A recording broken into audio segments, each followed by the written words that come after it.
common flesh. So the photoelectric effect is the main purpose of your skin pigment. I need you to get that. Now, this is one of those lovely studies, and this demonstrates the struggle to occupy the same space by MSH, melanin stimulating hormone, and nitrogen, as well as MSH's ability to function as your natural immune system. Okay? This is not from Minister Enqi. I need you to get that. Melanin stimulating hormone and melanocytes do all the jobs that the Western Academy has told you that white blood cells are supposed to be doing, but they're not. Because somebody asked me, well, if melanocytes and MSH was supposed to be healing you, how come they not? I said, well, how come white blood cells aren't? I could run down a litany of lists. In fact, as we go through all these slides, you'll see the reason why your MSH as well as your melanocytes are held at bay. But there's no excuse for white blood cells. Okay? So you just have to judge them on what it is that they do. What is it that we do see them doing? We see them creating a host of problems, eating people from the inside out. All right? So we'll move forward. But again, this is one of those papers. And this is not from Minister Enqi. This comes from, all right, Steve Foster, Robin Thomas, James Lipton, and Robert Starr, Departments of Internal Medicine, Pathology, and Physiology at the University of Texas, Southwestern Medical Center, Dallas, Texas. Okay? Again, all right, part of that melanin code of silence. That melanin code of silence.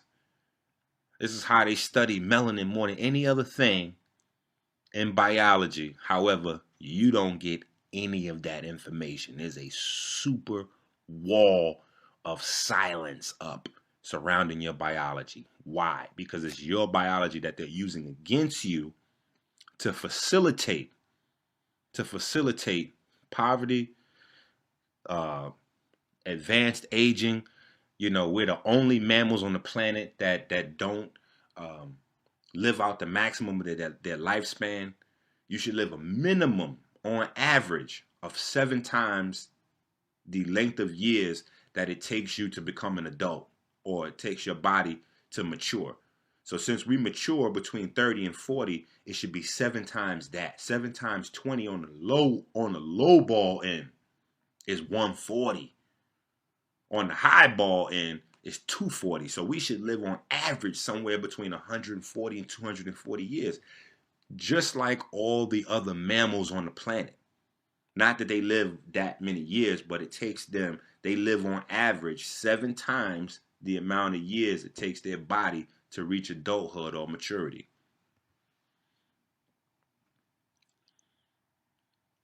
Why is this here? Simple.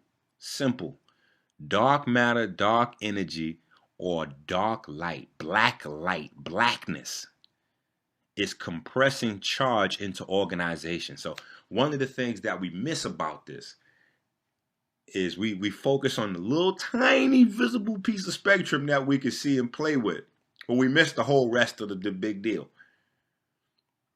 The big deal is that it is blackness. It is the darker aspects of the spectrum that gives birth to the light. It's not the other way around. We need to understand that, because that's on a macro, a meso, and microcosmic level. Sulfur metabolism produces ammonia.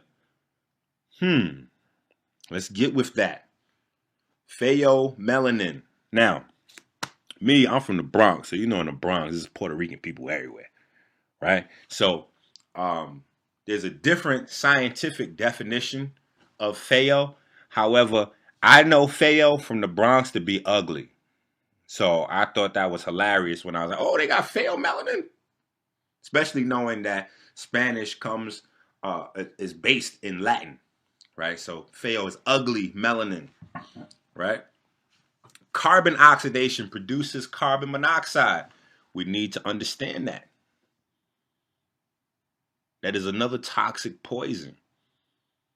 Another toxic poison. So as ammonia and sulfur are being forced into our bodies, or we're willingly doing it because we just don't know our genetics. We're not all enrolled in the God complex course yet, right? Um, these acids, these proton donors, electron acceptors, are oxidizing the carbon compounds, the pigments throughout the body, producing carbon monoxide. All right. Oxygen, sulfur, and selenium have binding affinity with pigment. Red pigment is composed of sulfur. The sulfur cycle blends with the ammonia cycle. Simplified, sulfur metabolism produces ammonia, and ammonia is recycled back into sulfur. All right, we have to understand that. That's what's going on in Europeans. That's what's going on in Europeans. That's not going on in black folks. That is ripping our insides to shreds. All right, we are not the same. Our enzymes are not the same. The internal processes are not the same. Okay, chalcogens. That's what these guys are. That's the family they belong to.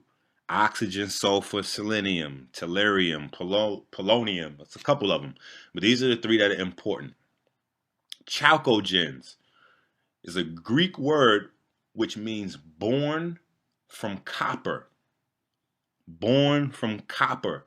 So I'm going to let you hold on to that. Born from copper. All right? But what you see here is what I want you to understand, and this is happening every day in your biology, is that because these guys are from the same family, they are able to displace one another. They are able to displace one another. So sulfur is able to displace oxygen the same way selenium is able to displace sulfur. We need to understand this, and vice versa in some situations. They can go backwards. All right? These guys over here, ROS, GSH, thyroreducin reductase. These are the guys that perform the reductions that allow one thing to be transferred or displace another. But the key that you need to understand without getting too crazy is that these guys can displace one another inside your biology, and it happens just like that.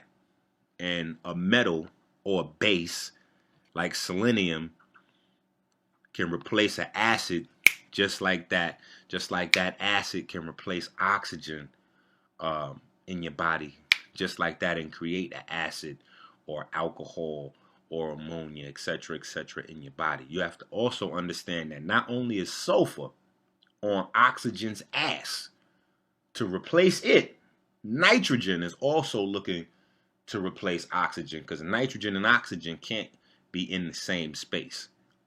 All right. So we have to understand that it's very crucial to get this for what we're getting ready to go into. All right. So here's our periodic table, and this is just a look at the family right here. So if you see the big arrow, oxygen, sulfur, selenium, tellurium, polonium, and you start to get into some of the assumed things that aren't really real yet. All right. Pheomelanin. Look at that guy. All right, look at that guy. Look at those.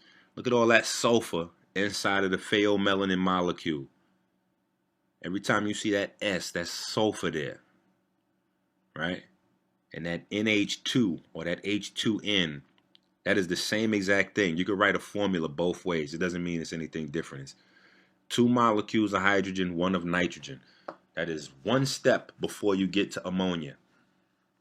1 step before you get to ammonia. All you need is 1 more hydrogen.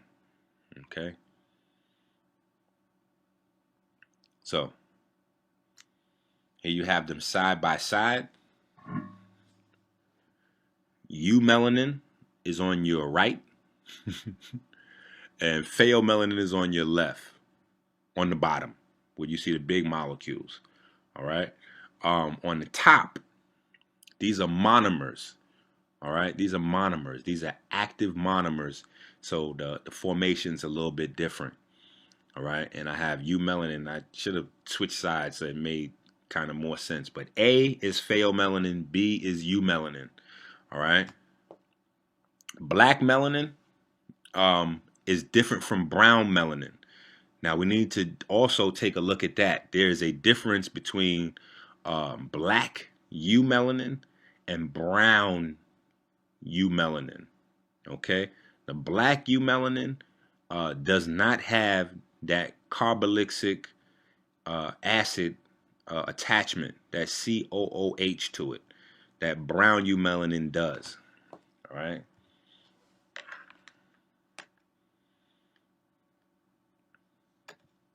So over here, you might be able to see it better. This is the actual melanin chemical pathway.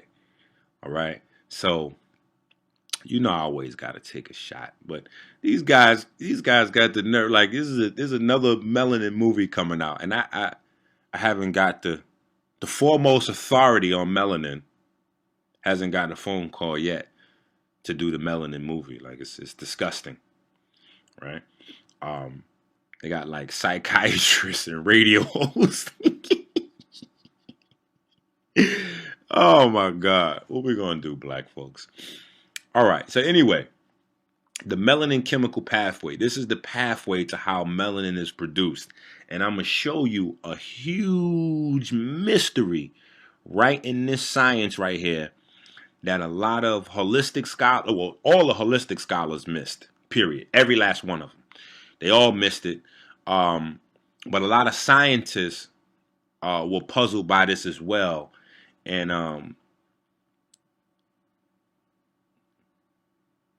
the reason why I think most of the holistic scholars missed it is because they didn't see a reason necessarily to go so far in depth with the research. So it's not to take a shot at anybody whose shoulders I'm standing on, right? Because if it wasn't for the Richard Kings and the Dr. Africas, then those are my melanin gurus right there. Richard King and Dr. Africa. And even Drew Pookrum, she dropped a lot of fly shit on melanin. Sabi's cool, but Sabi just reduces melanin. Carbon. It is carbon. So when you want to get fly with the melanin, you got to look up Dr. Richard King. Oh! T. Owens Moore. I'm wilding. T. Owens Moore. Yeah. So it's a bunch of melanin soldiers whose material, and I can't remember the author of Jazzy Melanin. So it's a bunch of people who really got in deep into the melanin. But I'm gonna show you a very tricky thing about the difference between our physiologies, which is amazing. So anyway, the thing to notice here is that there are two different types of pheomelanin, both of them sulfur based. Just like there are two different types of eumelanin. Okay, two different types of eumelanin. So the brown eumelanin we see here on the left. You see that that little chain right there on the right, that COOH. That's that carboxylic acid. And then on the right, there is no carboxylic acid attached to the eumelanin molecule. And that's where you get that bate el chocolate. That's that dark. Right? Special skin cells make melanin. So let's take a look at some of these things. Right? Y'all in for science now. Body tissue. We're in the epidermis, the melanocytes. Right? So looking inside a melanocyte. Right here on the right, where it says cells. Yes, it looks like a big upside down spider. Or maybe you could look at that as a face with a wild afro, right? But that is all considered the melanocyte, the beigeish coloring. That's your melanocyte body. Inside that body, all those black spots you see are actually melanosomes. Those are the enzymes inside melanocytes that actually produce the melanin. Okay? So anybody running that melanin's produced in the pineal gland shit, slap them. Slap them. And if this movie comes out and I see this melanin produced in the pineal gland shit, I'm going to slap the director and writer. So charge me with that. I have to slap him. I have to do it. Because it's almost 2016. We can't be that far behind in science. We were just thinking, like, we got to put the metaphysical information was dope, but it was only dope in as far as it drove you to research and really put a scientific understanding to some of this stuff that we learn. Okay, so here you see the keratinocytes, which are the rest of the cells in the depiction, and what the melanocyte wants to do is impregnate these keratinocytes with melanosomes, and it does that with galactose so that the melanosome can then pump melanin into the keratinocyte and give us some blackness. Okay, so here's just another look at the scheme. Now, this is how it works. All right, how tyrosine and oxygen produce dopa. Very simple. All right, this is the first step in actually making melanin. So you get the real science on this, man. We're not playing over here on this side of town. All right, this is how this thing looks. This big green thing is your tyrosinase enzyme. All right, very simple. That tyrosinase enzyme takes O2, that's 2 oxygens, and combines the oxygen with tyrosine, the amino acid, to produce this guy, dopa, which is the key in production of either one of the 4 pigments, right? 4 is that magic number always. The 2 pheomelanins or the 2 eumelanins. Now, we're going to look at this thing again, right? This is a more technical look at the pheomelanins and eumelanins, all right? Now, the reason why I use this one, and it only shows the 2 eumelanins and 1 pheomelanin, is because the process for the 2 pheomelanins is kind of the same, and the key is right up here. So I'm going to show you this real quick. I'm going to circle it for you. Glutathione or cysteine. I need you to get that. That is the whole key to this whole thing. Now, if we start back here, all the way on the left upper hand corner, tyrosine, right? You have the tyrosine. Then you have tyrosinase come in, add some oxygen to it, right? The enzyme steps in, creates a reaction. Now you have transformation of dopa. Again, dopa oxidase steps in, and now you have transformation from dopa to dopaquinone. Now, again, dopa-chrome tautomerase steps into dopaquinone, and now you have transformation again, etc., etc., etc. So every step along the way to either one of the eumelanins, you have an enzyme that catalyzes the change in proteins. Yes, melanin is a protein. Eumelanin, pheomelanin, protein. Okay? Melanocytes, enzymes, melanosomes, enzymes, proteins. All right? So knock off the crazy talk about we don't need any protein. We don't need any protein. We wouldn't have melanin. All right? So that's just another unscientific, nonsensical thing that as soon as you hear somebody saying it, just rule them out scientifically. All right? But this circle right here, this is the trick. This is the craziest thing right here. This is the craziest thing, and it means so much.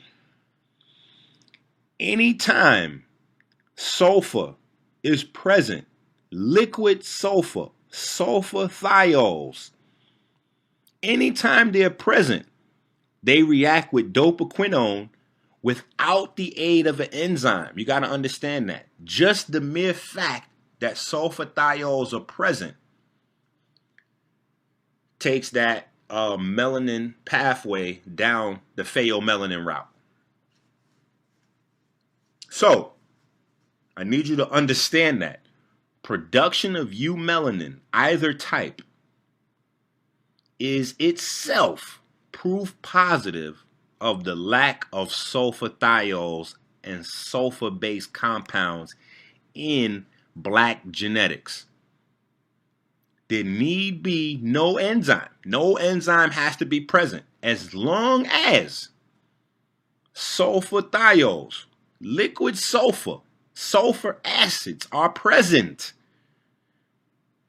Pheomelanin will be produced. Period. You have to understand that's the craziest thing. And I know y'all might not get excited because I called a few people like 4 o'clock in the morning as I'm going through all this information, and I pull up the scientific papers, and like I was the only one excited. But that right there is like the holy grail when dealing with this information right there. That is the holy grail. All right? A combination of nitrogen and UV radiation produce sulfathiols in people possessing pheomelanin. You got to understand that. That's why I'm gonna pull that highlighted and say it again.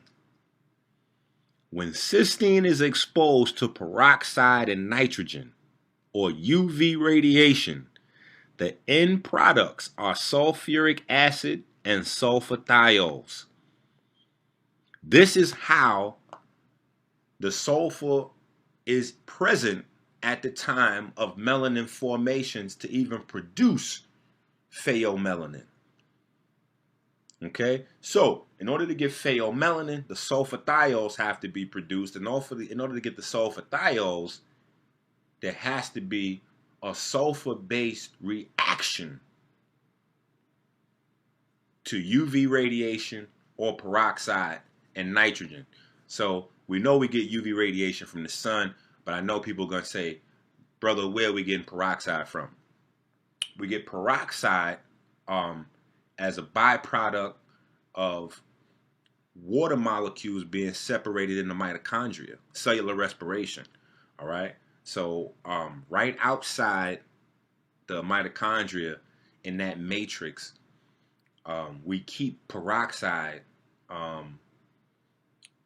as a means of keeping the mitochondria safe and keeping cellular respiration safe. It's a way of recycling energy and also keeping the cell safe.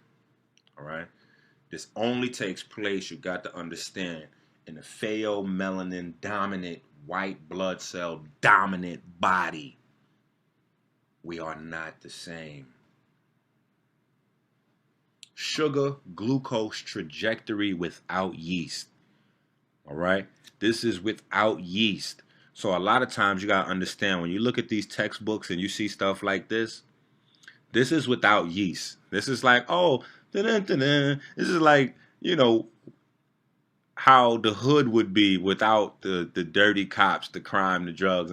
Like you can't give a real interpretation of what's going on inside the body with stuff like this.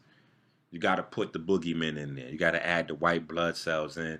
You got to add the yeast, the fungus, all kinds of crazy stuff, the parasites.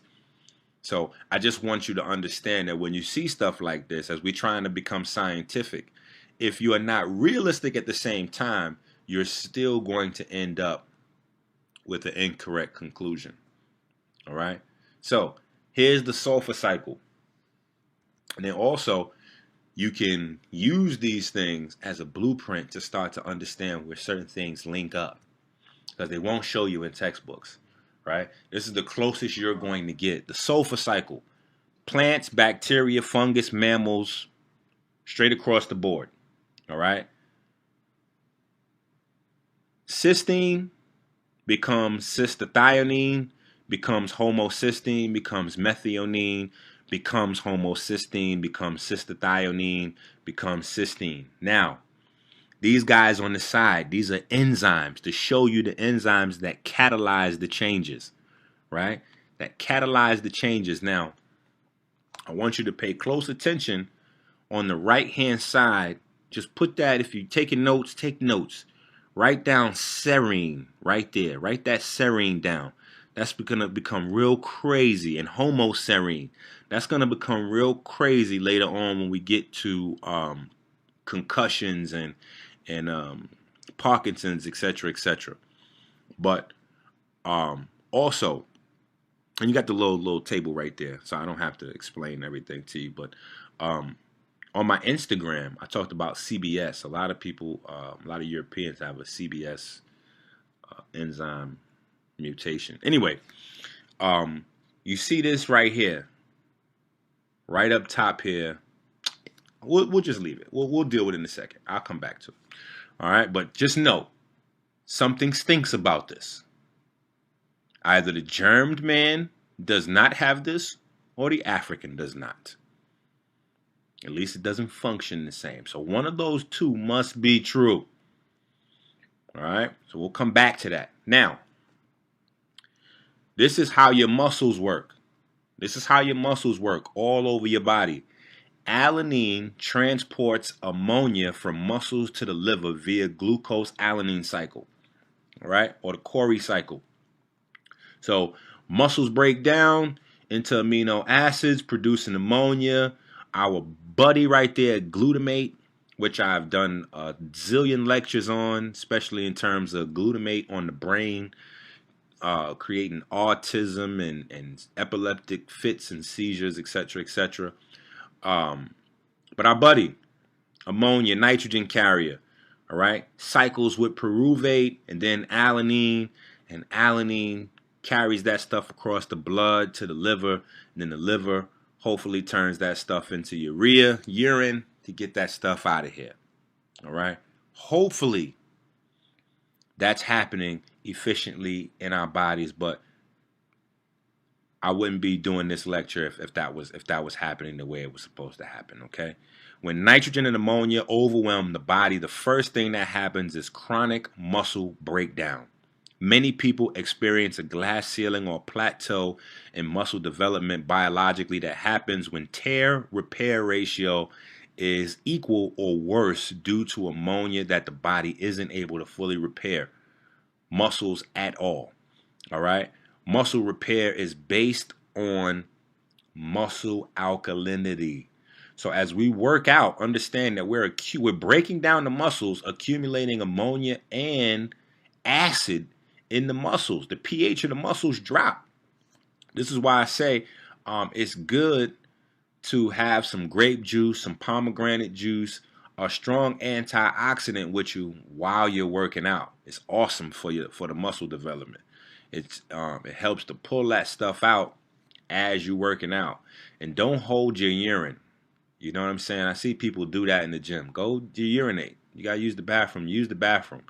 That means you got a lot of, especially if you're feeling nauseous, that's toxins accumulating in the blood. And gases, toxic gases accumulating as well. So get rid of that stuff. All right? Ammonia toxicity to the brain and creatine.